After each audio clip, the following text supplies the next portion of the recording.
शांति। आज 30 जनवरी 2023 की बाबा की साकार मुरली है।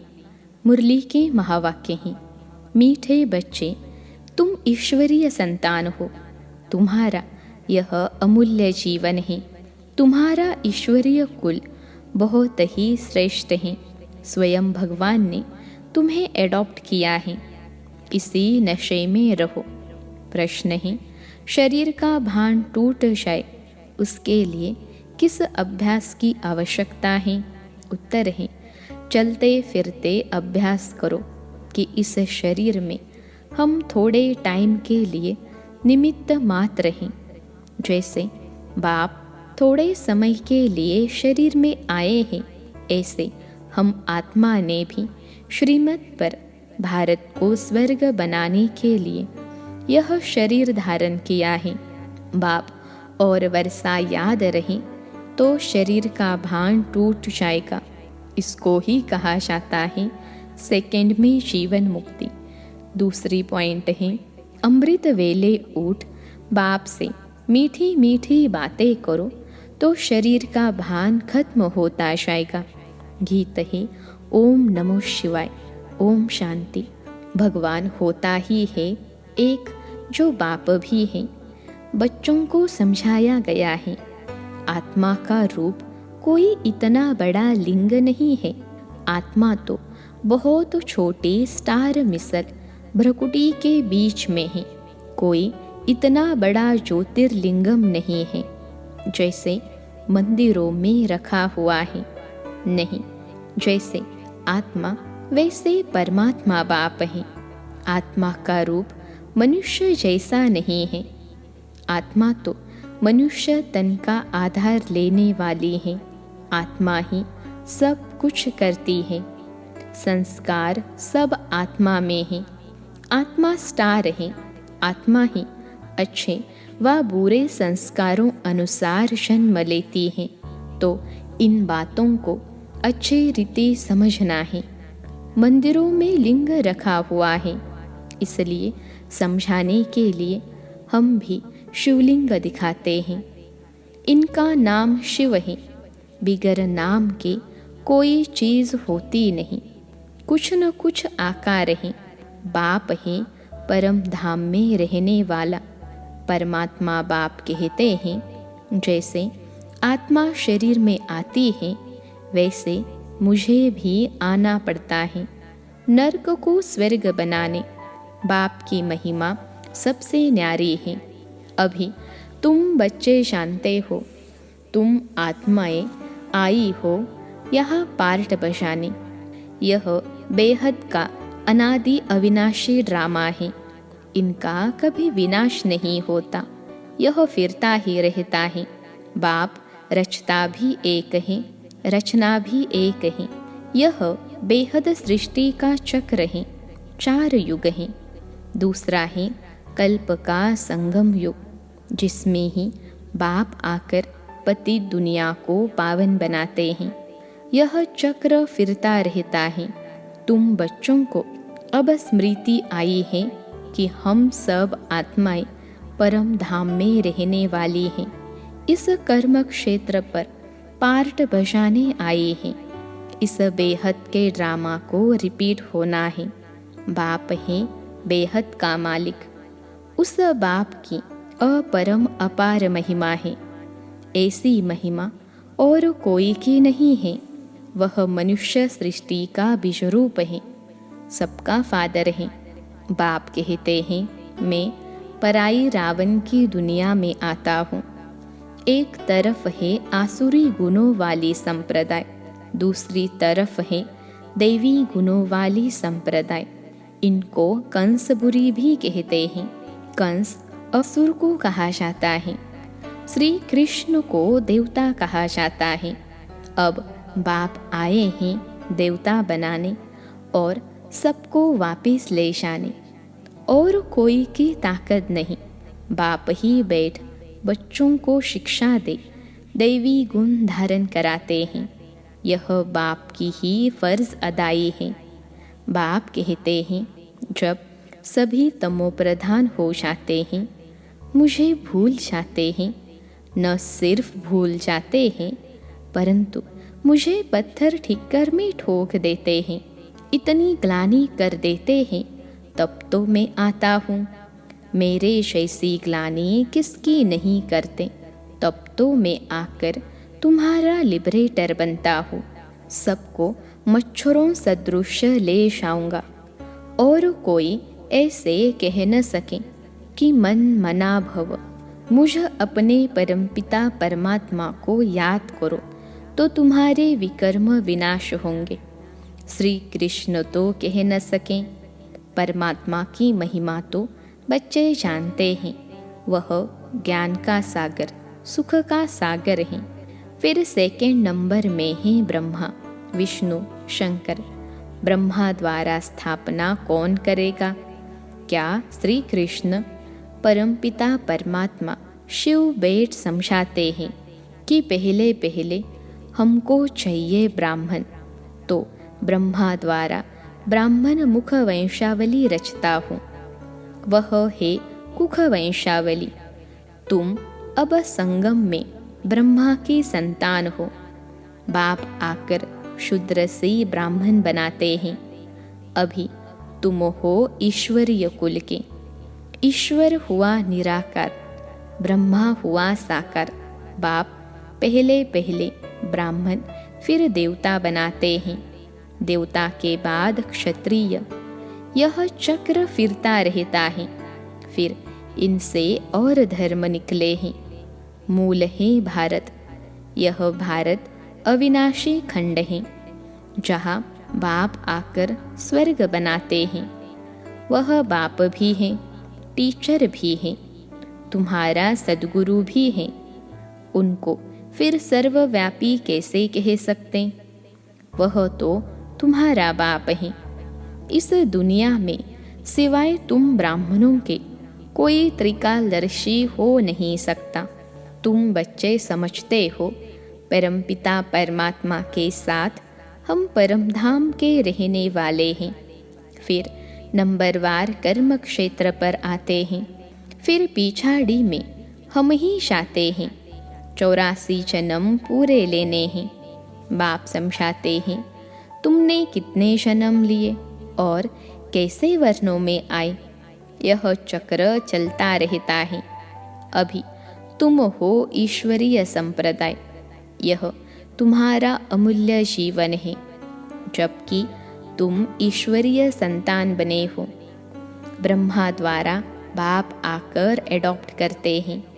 बाप है स्वर्ग का रचयिता, तो खुद ही आकर स्वर्ग का मालिक भी बनाते हैं। अब सारे विश्व में शांति स्थापन करना यह बाप का ही काम है। बाप कहते हैं मेरा पार्ट है, मैं तुमको फिर से राजयोग सिखलाता हूँ, जिससे तुम एवर हेल्दी बनेंगे। जैसे देवता बने थे, फिर अब रिपीट होता है। यह सैम्पलिंग लग रहा है। बाप बागवान हैं, इन द्वारा कलम लगा रहे हैं। बाप सम्मुख बैठ समझाते हैं मेरे सिखिलते बच्चे, बहुत समय से बिछड़े हुए बच्चे, याद है ना मैंने तुमको स्वर्ग में भेजा था। फिर तुम 84 का चक्र लगाकर अब आकर मिले हो। अब अपने को आत्मा समझ मुझ बाप को याद करो। तुमको वापस ज़रूर ले जाना है। तुम चाहो न चाहो ले ज़रूर जाना है। पहले आदि सनातन दैवी राज्य चला, फिर आसुरी राज्य चला। दैवी राज्य के बाद पवित्रता तो चली गई, फिर सिंगल ताज हो गया। अब तो प्रजा का प्रजा पर राज्य है। फिर दैवी राज्य की स्थापना हो रही है। आसुरी राज्य के विनाश के लिए इस रुद्र यज्ञ से यह विनाश ज्वाला प्रज्वलित हुई है। तुम पतित सृष्टि पर थोड़े ही राज्य करेंगे। अभी है संगम, सतयुग में तो ऐसे नहीं कहेंगे। अभी तुम बच्चे पुरुषार्थ कर रहे हो। कराने वाला कौन है? श्रीमत देने वाला समर्थ श्रेष्ठ ते श्रेष्ठ है ही एक बाप, वही ब्रह्मा द्वारा स्थापना करा रहे हैं। बाप कहते हैं, मैं भारत का मोस्ट ओबीडियंट सर्वेंट हूँ। भारत को स्वर्ग बनाता हूँ। वहाँ यथा राजा रानी तथा प्रजा सब सुखी रहते हैं। नेचुरल ब्यूटी रहती है। लक्ष्मी नारायण को देखो, कितने सुंदर हैं। हेविनली गॉड फादर हैं। हेविन स्थापन करने वाला सारी दुनिया में गीता के लिए कहते हैं, श्री कृष्ण भगवानुवाच, परंतु श्री कृष्ण तो कह न सके, मन मना भव।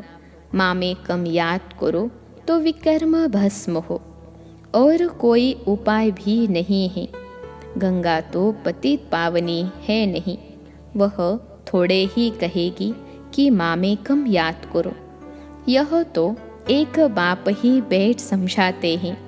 बाप आत्माओं से बात करते हैं। बाप ही सबका सद्गति दाता है। उनके मंदिर भी हैं। द्वापर से सब यादगार बनना शुरू होते हैं। सोमनाथ का मंदिर है, परंतु वह क्या करके गए हैं यह कोई नहीं जानते। वह शिव शंकर को मिला देते हैं। अब कहाँ शिव परमधाम के निवासी और कहाँ शंकर सूक्ष्म वतन के वासी, कुछ भी समझते नहीं। बाप कहते हैं, कितने भी वेद शास्त्र आदि कोई पढ़े, जप तप करे, परंतु मेरे से मिल नहीं सकते। भल मैं भावना का भाड़ा सबको देता हूँ, परंतु वह तो अखंड ज्योति ब्रह्म को ही परमात्मा समझ लेते हैं। ब्रह्म का साक्षात्कार हो, परंतु उससे कुछ भी हासिल नहीं होगा। कोई को हनुमान का, कोई को गणेश का साक्षात्कार कराता हूँ, वह तो मैं अल्पकाल के लिए मनोकामना पूर्ण करता हूँ। अल्पकाल लिए खुशी तो रहती है, परंतु फिर भी सबको तमोप्रधान तो बनना है। चाहे सारा दिन गंगा में जाकर बैठ जाए तो भी तमोप्रधान तो सबको बनना ही है। बाप कहते हैं, बच्चे पवित्र बनो तो पवित्र दुनिया का 21 जन्म के लिए मालिक बनेंगे। और कोई सत्संग नहीं जहाँ इतनी प्राप्ति हो। बाप ही आकर राजयोग सिखलाते हैं, तो कितना श्रीमत पर चलना चाहिए, पढ़ाई पर ध्यान देना चाहिए। बाप श्रेष्ठ ते श्रेष्ठ मत देते हैं। श्रीमत से भारत को स्वर्ग बनाना है। तुम्हें ड्रामा के राज को अच्छी तरह से समझना है और पुरुषार्थ करना है। पुरुषार्थ कर ऐसा लायक बनना है। तुम बच्चों को नशा होना चाहिए कि हम बाप के साथ स्वर्ग की स्थापना करने आए हैं। हम वहाँ के रहवासी हैं। इस शरीर में हम निमित्त मात्र हैं। थोड़े टाइम के लिए, बाबा भी थोड़े टाइम के लिए आए हैं। इस शरीर का भान टूट जाना चाहिए। अपने बाप और वर्षे को याद करो। इसको ही सेकंड में जीवन मुक्ति कहा जाता है। बाप कहते हैं, मैं आया हूँ सबको वापिस ले जाने। अब तुम अपने को आत्मा समझ सवेरे उठकर बाबा को याद करो, उनसे बातें करो। तुम जानते हो हमारे 84 जन्म पूरे हुए। अब हम ईश्वरीय संतान बने हैं, फिर देवी संतान, फिर क्षत्रिय संतान बनेंगे। बाबा हमको विश्व का मालिक बनाते हैं। बाबा की बैठ महिमा करो। बाबा आपने तो कमाल की हैं। कल्प कल्प आकर हमको पढ़ाते हो। बाबा आपका ज्ञान बड़ा वंडरफुल है। स्वर्ग कितना वंडरफुल है। वह है जिस्मानी वंडर्स, यह है रूहानी बाप का स्थापन किया हुआ वंडर। बाप आए हैं श्री कृष्ण पुरी स्थापन करने। इन लक्ष्मी नारायण ने यह प्रालब्ध कहाँ से पाई? बाप द्वारा। जगत अम्बा और जगत पिता के साथ बच्चे भी होंगे। वह है ब्राह्मण। जगत अम्बा तो ब्राह्मणी थी। वह है कामधेनु, सबकी मनोकामनाएं पूर्ण कर देती है। यह जगत अम्बा ही फिर स्वर्ग की महारानी बनती है। कितना वंडरफुल राज है। यह बाप अपनी अवस्था को जमाने के लिए भिन्न भिन्न युक्तियाँ बताते रहते हैं। रात को जागो, बाबा को याद करो तो अंतमति सो गति हो जाएगी। अगर पूरा पुरुषार्थ होगा तो याद ठहरेगी। पास विद ऑनर हो जाना है। 8 को ही स्कॉलरशिप मिलती है। सब कहते हैं हम लक्ष्मी नारायण को वरें, तो पास होकर दिखाना है। अपने को देखना है कि मेरे में कोई बंदरपना तो नहीं है। उसको निकालते जाओ। देखो सारे दिन में किसको दुख तो नहीं दिया। बाप है सबको सुख देने वाला। बच्चे को भी ऐसा बनना है।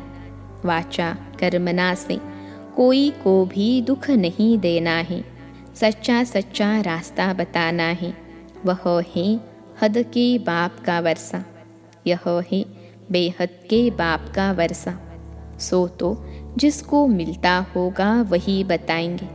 जो अपने धर्म के होंगे उनको झट टच होगा। बाप कहते हैं फिर से दैवी धर्म स्थापन करने मैं ब्रह्मा के तन में आता हूँ। तुम बच्चों की बुद्धि में है कि अभी हम ब्राह्मण हैं, फिर देवता बनना है। पहले सूक्ष्म वतन में जाकर फिर शांति धाम में जाएंगे। वहाँ से फिर नई दुनिया में गर्भ महल में आएंगे। यहाँ गर्भ जेल में आते हैं। इनको कहते हैं झूठी माया झूठी काया। बाप कहते हैं कितनी धर्म ग्लानि की है। शिव जयंती मनाते हैं, परंतु शिव कब आया, किसमें प्रवेश किया, यह कोई को पता नहीं है। जरूर कोई शरीर में आकर नरकों को स्वर्ग बनाया होगा ना। बाप बच्चों को बहुत अच्छी रीति समझाते हैं और राय देते हैं। अपना चार्ट बनाओ। सारे दिन में कितना समय बाप को याद किया। सवेरे उठकर बाप को वर्षे को याद करो। हम बेहद के बाप के साथ आए हैं गुप्त वेश में भारत को स्वर्ग बनाने। अब हमको वापिस जाना है। जाने से पहले अपनी राजधानी जरूर स्थापन करनी है। अब तुम हो संगम पर, बाकी सारी दुनिया है कलयुग में।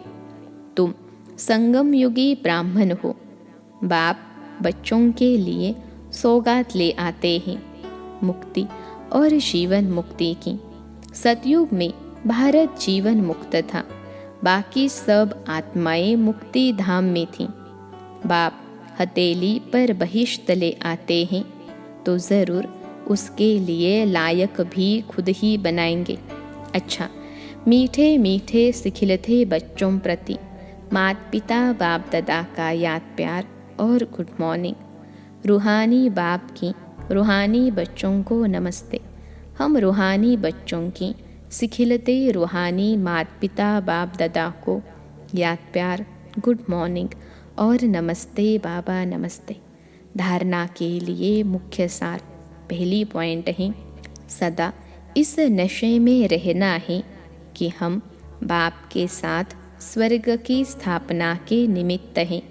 बाप हमें विश्व का मालिक बनाते हैं।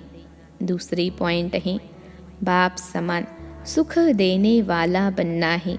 कभी किसी को दुखी नहीं करना है। सबको सच्चा रास्ता बताना है। अपनी उन्नति के लिए अपना चार्ट रखना है। आज का वरदान है, निमित्त और नम्र चित्त की विशेषता द्वारा सेवा में फास्ट और फर्स्ट नंबर लेने वाले सफलता मूर्त भव।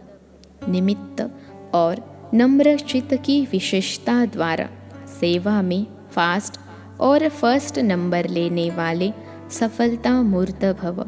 विश्लेषण है, सेवा में आगे बढ़ते हुए यदि निमित्त और नम्र चित्त की विशेषता स्मृति में रहती है तो सफलता स्वरूप बन जाएंगे।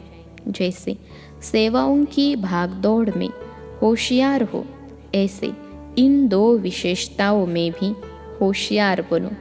इससे सेवा में फास्ट और फर्स्ट हो जाएंगे। ब्राह्मण जीवन की मर्यादाओं की लकीर के अंदर रहकर स्वयं को रूहानी सेवाधारी समझकर सेवा करो तो सफलता मूर्त बन जाएंगे। मेहनत नहीं करनी पड़ेगी। आज का स्लोगन है, जो बुद्धि द्वारा सदा ज्ञान रत्नों को धारण करते हैं वही सच्चे होली हंस हैं। जो बुद्धि द्वारा सदा ज्ञान रत्नों को धारण करते हैं वही सच्चे होली हंस हैं। अच्छा, ओम शांति।